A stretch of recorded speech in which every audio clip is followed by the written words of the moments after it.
Paris, ville de lumière, 6000 restaurants. Je vais vous emmener dans des petits bistrots que j'ai dénichés rien que pour vous. Suivez-moi.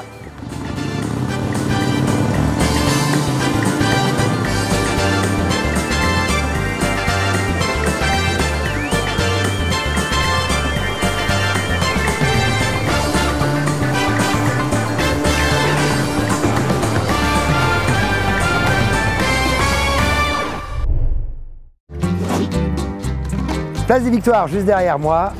Aujourd'hui, le bistronaute s'intéresse au Fingal, à l'inverse de la grande bouche que je suis. Je vais vous présenter Arnaud Bradol et Franck Barbotin, qui est le responsable. Suivez-moi. Salut Franck. Bonjour, comment ça va? Super. Bien. Les Fingal d'ailleurs, pourquoi les Fingal? Les Fingal, parce que c'est un rapport avec les personnes qui aiment bien manger, aiment bien boire. C'est un terme un peu franchouillard, quoi, c'est un peu argot, quoi. Donc on est quoi? Bistrot bar à vin avec une spécialité tartare de bœuf. Toi, tu es à la fois responsable au Fingal et puis tu es associé au propriétaire et maître des lieux Arnaud Bradol.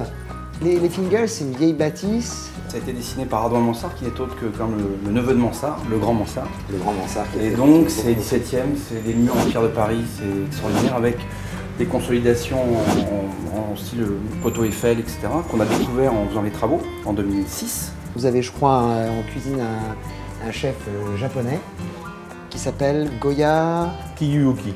Kiyuoki. C'est une cuisine pas japonaise, mais d'influence japonaise. Des plats traditionnels, est-ce qu'on peut dire japonisants? Ben, revisité, mais avec des produits français, mais avec effectivement ce qui est un peu à la mode, hein, on va pas se le cacher, avec des yuzu, avec des miso, du shiso, des herbes, etc. Donc une orientation quand même clairement asiatique, japonaise, d'accord. Le tartare est votre spécialité? C'est une recette relativement simple qui ne cache pas le goût de la viande, c'est le propos.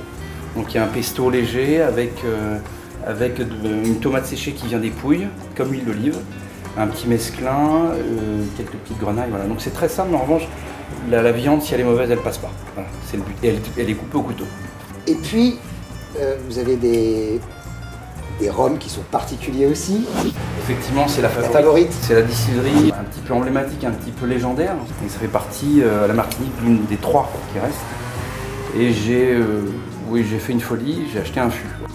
1977. Donc voilà, c'était une folie, mais en revanche, c'était tellement extraordinaire en 2 mots, et ça a passé 35 ans en fût.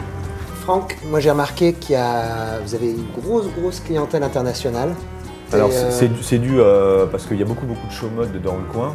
C'est dû aussi parce qu'il y a beaucoup d'hôtels, des jolis hôtels qui nous envoient du monde, et la Fashion Week, à chaque Fashion Week, en fait, ça nous draine toujours une clientèle d'habitués internationale et qui fait boule de neige puisque ça leur plaît et ils reviennent. Et donc la mode nous a fait énormément de bien pour cette clientèle internationale. Donc vous avez cette particularité d'être ouvert 7 jours sur 7. Midi soir. Midi soir. Qu'est-ce que vous proposez finalement aux clients? Alors on fait une formule du lundi au vendredi le midi, et le soir c'est à la carte avec le format 5 entrées, 5 plats, 5 desserts.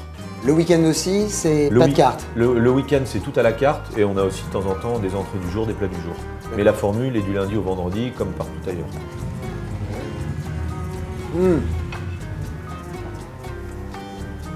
Et comme disent les Japonais, oishidesu. Oishidesu.